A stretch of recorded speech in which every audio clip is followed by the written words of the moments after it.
Let me then talk to you about a little bit about what you think drives the demand for such a mechanism, not today, not tomorrow, not a year down the line. But say if you look at the CNY, which now has about a 3.5% share in international trade, over a period of time, what do you think has driven and pushed up the share of the CNY, and what consequently would India need to do over and above what it's already done to get a mechanism like this achieve its objectives? See, first of all, there's one which is the friction argument.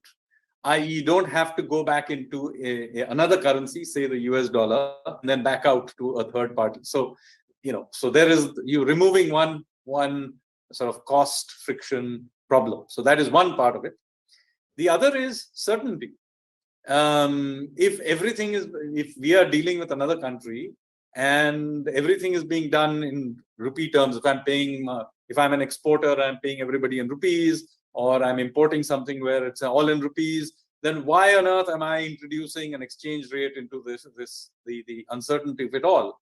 So now a very small country effectively becomes a price taker. So a Singapore, for example, even if the Singapore dollar is freely tradable, etc., is essentially a price taker. You can denominate everything in Singapore dollars, but it's a price taker. But when we are a large enough country like ourselves, we in some ways drive the price ourselves. In those cases, use of the rupee provides a certain amount of certainty and anchoring for any business that wants to function in our larger economic ecosystem.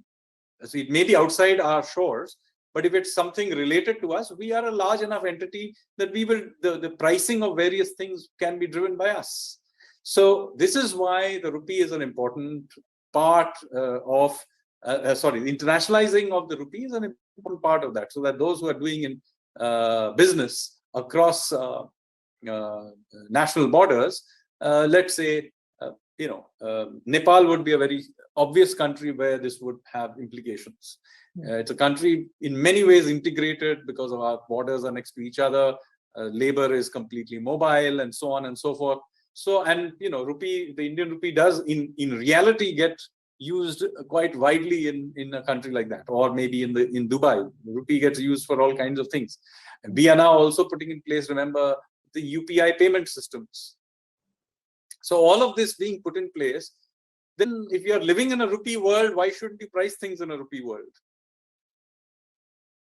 No, I get that. But from the other side, what drives the demand? I mean, there has to be somebody on the other side willing to take rupee risk, right? Because they are the ones who are taking the rupee risk here. Absolutely. And this is the reason we had to take the previous steps, that we had to be a credible party issuing a currency, which is why, incidentally, I'm not a big votary of cryptocurrencies as such, because it has to to be a currency as opposed to a crypto asset, which is a different debate. But if you have to be a currency, you have to be credible in terms of its conversion to certain basket of goods and services.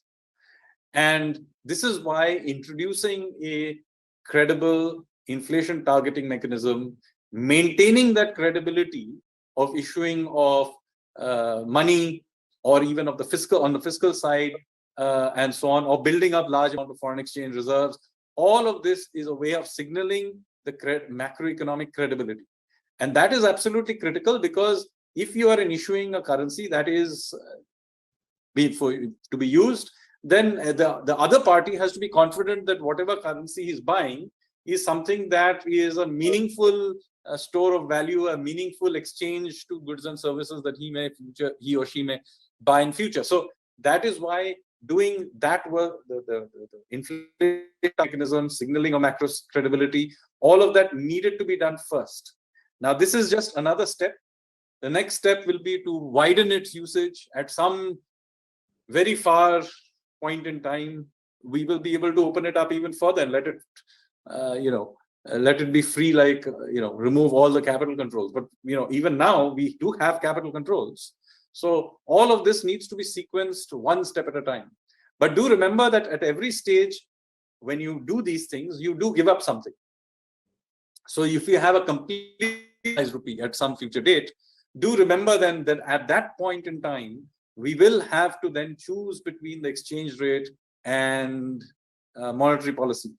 The the trilemma problem, which you'll be aware of, that if you have free capital flows, then you have to choose between the exchange rate and monetary control, right? That will apply to us. Yeah. It already applies to us to some extent, because we do have, with the capital controls, which still quite open.